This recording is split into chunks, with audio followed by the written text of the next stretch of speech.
bienvenue. Aujourd'hui, on va parler du patrimoine et plus précisément de ses usages sociaux et politiques.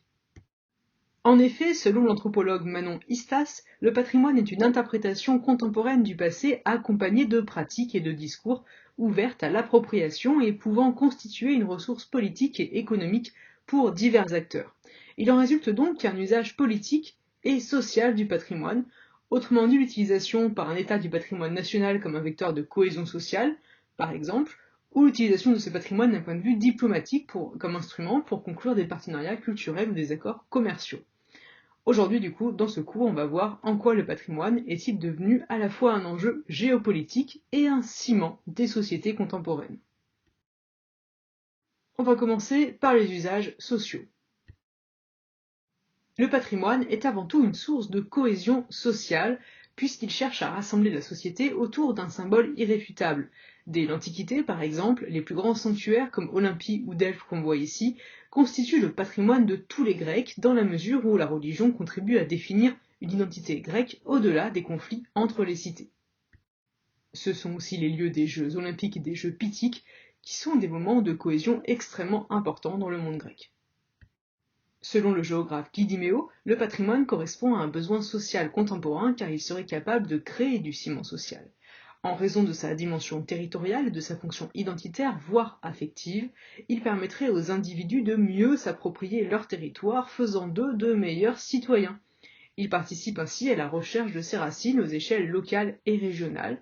Par exemple, en France, depuis 2008, l'article 75 de la Constitution précise que les langues régionales appartiennent au patrimoine de la France, et il existe aussi de grandes fêtes permettant de célébrer l'identité locale, comme l'Oktoberfest à Munich, la fête de la bière qui existe depuis 1810.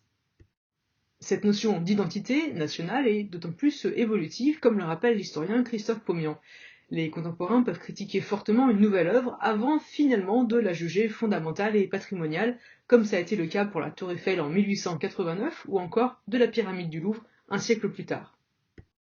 De même, si les Berlinois ont détruit à coups de marteau en 89 le mur qui les a séparés pendant près de 30 ans, ils constituent aujourd'hui un des sites touristiques majeurs de Berlin. Chaque ville, chaque pays met d'ailleurs en avant un monument, un lieu comme emblème ou signe de reconnaissance comme Moscou avec sa place rouge ou San Francisco et son Golden Gate Bridge. Le patrimoine est donc destiné à établir des liens entre le passé et les générations futures. La préservation du patrimoine, c'est donc un vecteur de développement durable. Dès 2002, le sommet de la Terre à Johannesburg place la culture comme quatrième pilier de la durabilité, au même titre que l'économie, le développement social et l'environnement. Un enjeu qui est réaffirmé dans les objectifs du développement durable qui sont fixés par l'ONU en 2015 pour l'horizon 2030. Les savoir-faire traditionnels en matière d'architecture, de techniques agricoles, sont parfois une réponse aux enjeux globaux comme le changement climatique. Ainsi, le modèle de la ville compacte est une réponse pour limiter l'étalement urbain et l'exposition aux fortes chaleurs. Finalement, les hommes héritent d'un passé qu'ils veulent transmettre aux générations futures pour qu'elles puissent à leur tour l'étudier et l'enrichir de leur analyse. Le patrimoine doit d'autant plus être protégé pour assurer la pérennité des pratiques ou traces du passé que les monuments sont victimes de l'usure du temps, vous le savez bien, et se dégradent irrémédiablement.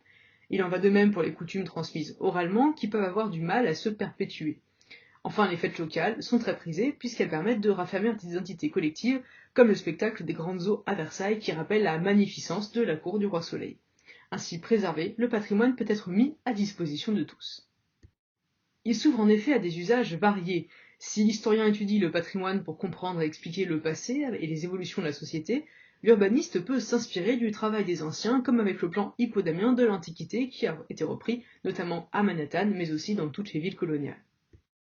Mais la démocratisation est surtout le fait de la muséographie et de la muséalisation des lieux touristiques. L'enjeu est ainsi de permettre la transmission de façon à ce qu'elle soit accessible à tous. En effet, la fréquentation des musées ne cesse d'augmenter. Même s'il y a eu une forte diminution suite au Covid, on est bien reparti à la hausse depuis un an ou deux. Le Louvre est le plus visité, avec près de 10 millions de visiteurs en 2018, suivi du Musée national de Chine à Pékin et du British Museum à Londres. Le succès des très grandes expositions ne dément pas, comme celle de Toutankhamon à Paris en 2019 qui a battu tous les records de fréquentation avec 1,4 million de visiteurs. Un engouement qui correspond à une plus grande curiosité des citoyens, mais aussi à la volonté des responsables de collection de créer des événements pour susciter l'intérêt d'un nombre croissant de visiteurs. Alors la promotion du patrimoine s'effectue à toutes les échelles, les nuits européennes des musées pour l'échelle européenne, le festival d'Avignon par exemple à l'échelle locale. Elle bénéficie surtout et également aujourd'hui des outils numériques, que ce soit sur place avec des tablettes qui permettent d'accompagner le visiteur en reconstituant l'intérieur des bâtiments et en proposant un contenu enrichi, ou à domicile avec des visites virtuelles de plus en plus performantes et immersives.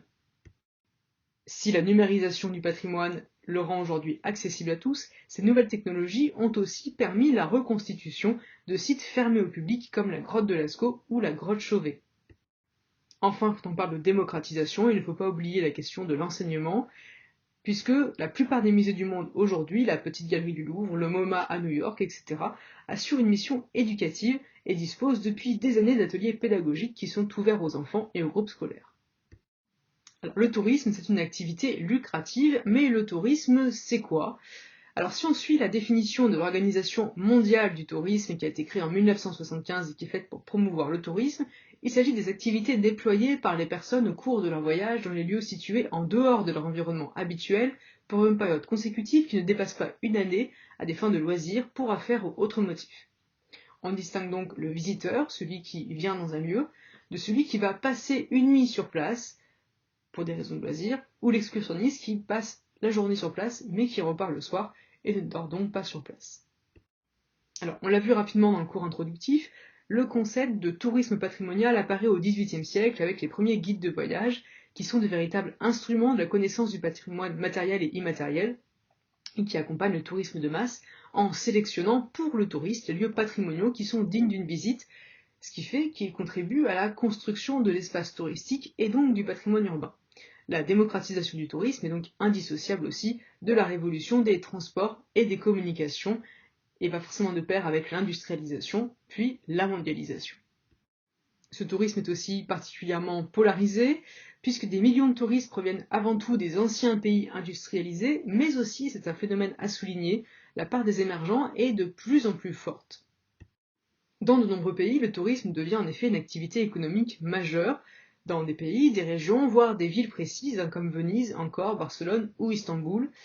Par exemple, avec un patrimoine architectural absolument unique, Rome attire chaque année près de 10 millions de touristes, ce qui représente la première source de revenus de la ville. Côté Normandie, c'est le tourisme mémoriel sur les plages du débarquement qui représente 30% des visites et qui génère 44% du chiffre d'affaires hôtelier, soit 6% du PIB régional. C'est quelque chose qui n'est quand même pas anodin.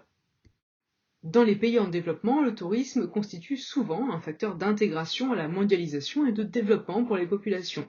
L'île de Bali, par exemple, que vous connaissez sûrement, a misé sur un tourisme culturel et un IDH supérieur à la moyenne nationale. Au Belize, en Amérique centrale, les temples mayas d'Altuna et de Lamanai motivent les escales de navires de croisière qui sillonnent le bassin Caraïbe. Le patrimoine devient donc un produit à valoriser dans une logique commerciale et peut faire l'objet de politiques de marketing, si bien que la labellisation internationale avec l'UNESCO ou locale comme les plus beaux voyages de France devient un enjeu économique. Pour accompagner la massification du tourisme, les municipalités développent alors des infrastructures d'accueil, d'hébergement et des services de restauration, de boutiques, ce qui génère des bénéfices pour les habitants.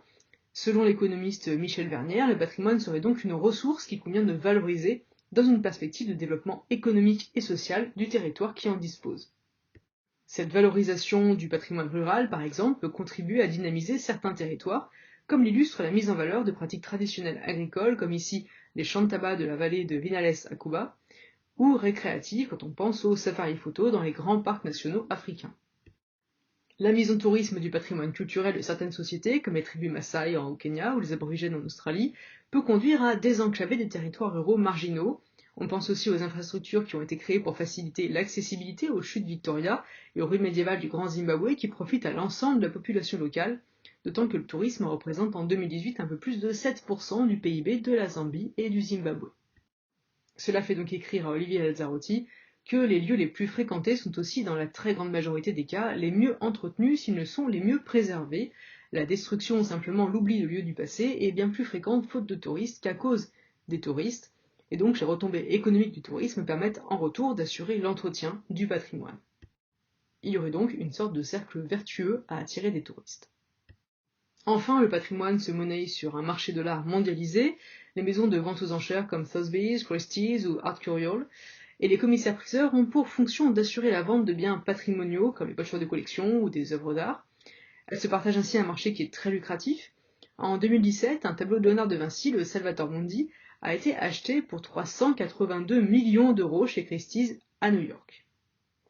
Problème, ce patrimoine fait aussi l'objet d'un commerce illicite et les objets d'art suscitent la convoitise de revendeurs pour qui le recel d'œuvres d'art est une source de revenus. Ainsi, en 2015, le trafic illégal d'antiquités saisi notamment à Palmyre a permis à l'organisation terroriste Daesh de financer en partie la guerre en Syrie et en Irak. Mais si les usages sociaux sont nombreux, les usages politiques sont tout aussi importants. Le patrimoine sert d'abord de théâtre du pouvoir. Ainsi, Denis Berthomier, qui est administrateur général de Versailles en 2009, a pu dire que Versailles a été construit pour la mise en scène du pouvoir. Dès l'origine, ces bâtiments ont été une base physique pour envoyer une image. Et en effet, depuis 1682, Versailles devient la résidence officielle de la cour et du gouvernement avec l'installation du roi Soleil. Construit et pensé au temps de l'absolutisme, Versailles est un emblème du pouvoir, quel que soit le régime en place. Le 5 mai 1789, Louis XVI y ouvre les États généraux, et le 20 juin, l'Assemblée nationale est proclamée dans la salle du jeu de paume. Napoléon Bonaparte, ensuite, envisage d'y séjourner et d'en faire un écrin à la gloire de l'Empire pour faire oublier la monarchie, mais il doit abandonner ce projet avec la fin précipitée de l'Empire. Après la Restauration, Louis XVIII songe à son tour à se réinstaller à Versailles, mais recule pour maintenir son image de souverain non absolu. Et le 4 septembre 1870, la Troisième République est proclamée, mais de mars à mai 71, Paris est secoué par la Commune insurrectionnelle, de façon à ce que les députés soient forcés de s'installer à Versailles. En tout cas, c'est ce qu'ils ont bien voulu dire. En 1875, la réforme constitutionnelle ancre Versailles dans l'histoire républicaine en faisant le siège du Congrès, et ce congrès, jusqu'en 1962, élit le président de la République. Aujourd'hui, ce congrès est, avec le référendum, une des seules procédures de révision de la Constitution, et depuis la réforme constitutionnelle de 2008, le congrès peut également être réuni pour entendre une déclaration du président de la République suivie d'un débat sans vote. Au lieu de la politique nationale, le patrimoine peut être donc instrumentalisé. Par exemple, entre 1926 et 1938, Mussolini ordonne des travaux à Rome pour mettre en valeur le Forum, et il construit aussi le Foro Italico, pour faire de l'Italie fasciste le nouvel empire romain. Quant à la propagande nazie, vous le savez, elle utilise l'art gothique pour faire du Troisième Reich l'héritier de l'empire germanique du Moyen-Âge. Ce patrimoine peut aussi être effacé à des fins politiques. Au Japon, par exemple, l'ère Meiji, de 1868 à 1912, inaugure la modernisation du pays avec la mise en valeur d'un patrimoine autochtone fondé sur la religion Shinto, au détriment des traces du bouddhisme chinois. En Chine également, souvenez-vous, la révolution culturelle de Mao s'en prend aux traces de la culture traditionnelle chinoise, considérée comme rétrograde, et puis certaines démolitions revêtent une portée idéologique, comme la destruction des lieux de culte à Bucarest sous le régime communiste de Ceausescu. Ces monuments patrimoniaux sont aussi un élément essentiel du soft power, puisqu'ils servent de cadre aux grandes manifestations internationales comme le G7 qui est réuni à Versailles en 1982 ou à la Défense en 1989. En visite officielle, les chefs d'État étrangers sont souvent accueillis avec faste dans des lieux historiques à forte portée symbolique. Il s'agit alors de mettre en avant la richesse historique du pays, son savoir-faire architectural et le sens de l'hospitalité locale. Et si l'organisation de réception fastueuse montre à l'invité la considération qu'on lui porte, elle permet avant tout de conclure des accords commerciaux. Ainsi, en 2019, Emmanuel Macron reçoit le Premier ministre indien Narendra Modi dans le château de Chantilly pour préparer la livraison des Rafales français et évoquer le projet d'achat de réacteurs nucléaires. Alors, depuis sa première réception diplomatique le 15 mai 1685, le château de Versailles est utilisé pour marquer les esprits des invités prestigieux. En 1855, Napoléon III accueille la reine Victoria afin d'établir une alliance diplomatique avec l'Angleterre. Après la défaite de 1870, vous le savez, vous l'avez vu tous en première, le chancelier Bismarck fait proclamer l'Empire allemand dans la Galerie des Glaces, un affront qui est vengé en 1919 par la signature du traité de paix dans la Galerie des Glaces, qui est lui-même effacé en 1940 par la visite éclair d'Hitler, un vrai lieu symbolique. Au final, entre 1870 et 1958, ce sont 12 visites officielles qui ont lieu à Versailles, et le général de Gaulle a fait du Grand Trianon lieu de résidence des chefs d'État étrangers accueillis par la France. Alors, je ne vais pas vous faire la liste intégrale des visites d'État à Versailles. Si ça vous intéresse, vous pouvez toujours aller voir sur Wikipédia puisque la liste est particulièrement longue. Mais on peut en retenir quand même quelques-unes. François Mitterrand a invité Mikhail Gorbatchev en 1985. En 2014, François Hollande y a accueilli le président chinois Xi Jinping. Et puis le 29 mai 2017, Emmanuel Macron y a reçu Vladimir Poutine. Enfin, ultime dîner d'État pour l'instant qui a eu lieu à Versailles. Il a eu lieu en septembre 2023, puisqu'Emmanuel Macron a accueilli en grande pompe le nouveau roi d'Angleterre, Charles III, pour renouveler l'entente cordiale et souhaiter un bon début de règne au nouveau roi d'Angleterre. Ainsi, le château de Versailles transmet vraiment une image de marque, l'image du prestige de la France, et fait toujours référence aussi un peu à la grandeur perdue de la France qu'on regarde avec nostalgie. Le patrimoine culturel n'est pas le seul utilisé dans un objectif de soft power. Il faut aussi s'intéresser à la question du patrimoine naturel, et on peut pour cela s'intéresser à la diplomatie du panda que mènent les Chinois. En 2017, par exemple, la Chine a prêté 2 pandas à l'Allemagne, et c'est quelque chose qui est pratiqué depuis extrêmement longtemps. Petit bémol à ça, quand on prête des pandas à l'étranger, c'est pour renforcer une relation diplomatique, mais ce ne sont que des prêts, et donc il y a une date de retour inscrite. Par exemple, les pandas américains et anglais doivent retourner en Chine d'ici la fin de l'année 2024, ce qui marque aussi un froid dans les relations diplomatiques entre les deux pays. Ce patrimoine suscite aussi l'intérêt des pays émergents. Dans les États du Golfe arabo-persique ou en Chine, des musées sont inaugurés en s'appuyant sur l'expertise française en matière de muséographie. Aux Émirats arabes unis, par exemple, le Louvre Abu Dhabi, construit par l'architecte français Jean Nouvel, a ouvert ses portes en 2017, et depuis 2018, l'Arabie saoudite a ouvert le site nabatéen d'Al Oula au tourisme avec l'aide de spécialistes français, de façon à valoriser son patrimoine naturel ainsi que son patrimoine historique pré-islamique, avec ici les tombes nabatéennes. Enfin, ce patrimoine est aussi source de conflits, puisqu'il peut être utilisé pour affirmer des idées politiques. À Jérusalem, par exemple, le patrimoine est un moyen de soutenir des revendications concurrentes pour prouver l'ancienneté de l'implantation entre patrimoine juif et patrimoine arabo-musulman. En résulte des tensions autour du classement de la vieille ville d'Hébron en 2017 ou de la gestion quotidienne des sites religieux à Jérusalem. Mais les conflits sont avant tout mémoriels. Lorsque le patrimoine possède ainsi une forte charge symbolique, il peut engendrer des tensions. Par exemple, en Espagne, l'exhumation du corps de Franco en 2019 a relancé la polémique sur l'avenir du mausolée de la Valle de los Caídos, qu'on voit ici à droite, un monument à la gloire du franquisme. La célébration du patrimoine peut aussi susciter de vives polémiques. Par exemple, en France, en 2011, le ministère de la Culture avait prévu de célébrer le 50e anniversaire de la mort de l'écrivain Louis-Ferdinand Céline, un projet qui a été annulé au motif que la République ne pouvait rendre hommage à l'auteur de textes antisémites. Enfin, la corrida, qui était inscrite en 2011 à l'inventaire du patrimoine culturel immatériel de la France, a été retirée en 2015, après une longue bataille juridique en termes de questions éthiques. Autre débat majeur, c'est la question du déboulonnage des statues de personnages historiques esclavagistes, qui montre l'exacerbation des tensions entre communautés. Aux États-Unis, depuis la mort de George Floyd, ce phénomène s'est répandu dans plusieurs pays occidentaux ensuite. À Baltimore, on avait déboulonné une statue de Christophe Colomb, et en Martinique, ce fut une statue de Victor Schœlcher. Alors à tous ces conflits mémoriels s'ajoute la question particulièrement épineuse de la translocation patrimoniale, autrement dit la question du déplacement forcé d'œuvres patrimoniales. En 1998, 44 États ont signé la déclaration de Washington, s'engageant à restituer les œuvres d'art volées par les nazis aux descendants des juifs spoliés pendant la guerre. Les tensions se cristallisent autour du titre de propriété, car ces biens sont considérés comme volés par un autre État. Alors il y a quelques exemples majeurs à connaître. L'exemple le plus important et le plus ancien, c'est la question des marbres du Parthénon. En 1801, en Grèce, Lord Elgin obtient du sultan un firman qui lui permet d'entreprendre des fouilles archéologiques sur l'Acropole, puis de retirer plus de la moitié des frises du Parthénon. En 1816, il les vend au Royaume-Uni qui les cède à perpétuité au British Museum. En Grèce, le départ de cette frise des Panathénées est vu comme un pillage en règle. Dès l'indépendance du pays, en 1830, des voix s'élèvent pour obtenir le retour des fragments de la frise. De 1834 à 1842, le roi Othon de Grèce tente en vain de racheter les marbres au Royaume-Uni, et en 1981, plus d'un siècle plus tard, l'actrice Mélina Mercouri, alors ministre de la Culture grecque, porte le combat devant l'UNESCO. Bien que son directeur appelle la légitimité d'une telle revendication, le conflit n'est toujours pas résolu à ce jour.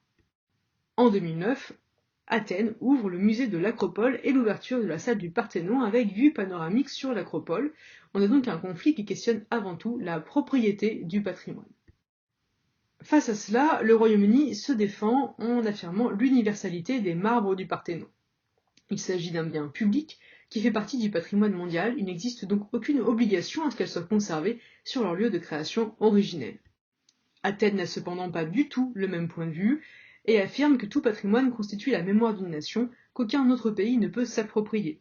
Fleuron de la Grèce classique, témoin de l'apogée d'Athènes, la frise des Panathénées dispose d'une valeur identitaire nationale et reste attachée à perpétuelle demeure au temps et à l'espace géographique et intellectuel grec. N'importe quelle muséographie, aussi réussie soit-elle, ne parviendra donc pas à justifier un emplacement ailleurs que près du Parthénon. On a donc deux salles, deux ambiances. À gauche, la salle des marbres du Parthénon au British Museum, une salle qui est un petit peu datée, ancienne, et à droite, la toute nouvelle muséographie qui accueille aujourd'hui des reproductions, mais qui attend désespérément le retour des marbres. Alors cette question des marbres du Parthénon ne sont pas les seuls exemples de translocation patrimoniale qui fait débat, puisqu'en 2018, l'Égypte réclame à son tour le retour de la pierre de Rosette au British Museum, qui refuse évidemment de lui rendre sa pièce la plus célèbre, et vient toute la question également de l'Afrique d'une façon générale, puisque suite à sa colonisation, une grande partie des œuvres qui avaient été créées ont été spoliées par les puissances coloniales. Et à partir du XXe siècle, suite aux indépendances, les États lésés entendent récupérer leur patrimoine dérobé en s'appuyant sur le droit international. Ils veulent l'utiliser pour renforcer leur cohésion nationale et s'affirmer en tant qu'État souverain.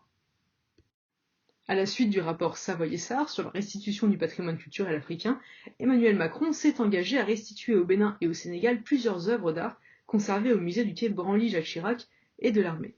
Un projet de loi qui fait débat dans la mesure où il risque de vider les collections africaines des musées français. Or, les collections publiques en France contiennent 90 000 œuvres du patrimoine africain, dont 70 000 au musée du quai Branly-Jacques Chirac. La France, au même titre que les anciennes grandes puissances coloniales et économiques, fait donc valoir son expertise en matière de conservation et sa vocation d'ouverture culturelle. Une restitution qui n'est pas sans danger d'ailleurs, comme le prouve en 1997 le pillage du musée national de Kinshasa, 20 ans après la restitution des œuvres par la Belgique. Il s'agit donc de trouver un compromis permettant la circulation des œuvres, leur exposition sur leur terre d'origine, ainsi que leur restitution quand il s'agit d'un vol avéré ou quand un accord est trouvé entre les deux pays. Selon le président du musée du quai Branly, la meilleure réponse à la nécessaire réappropriation par les Africains de leur patrimoine est le soutien à de nouveaux musées et une large circulation des œuvres plutôt que des restitutions importantes. À la question de la propriété juridique s'ajoute donc la question de l'accès au site, qui peut s'y rendre, de la présence des habitants, qui peut l'occuper, preuve de tension et de concurrence qui anime la valorisation et la préservation du patrimoine selon Manon Istas. Vous l'aurez donc compris, les usages sociaux et politiques du patrimoine sont très nombreux et cela entraîne des conflits qui sont particulièrement importants et sur lesquels nous aurons l'occasion de revenir en classe. Merci d'avoir écouté cette vidéo et bon courage pour le bac.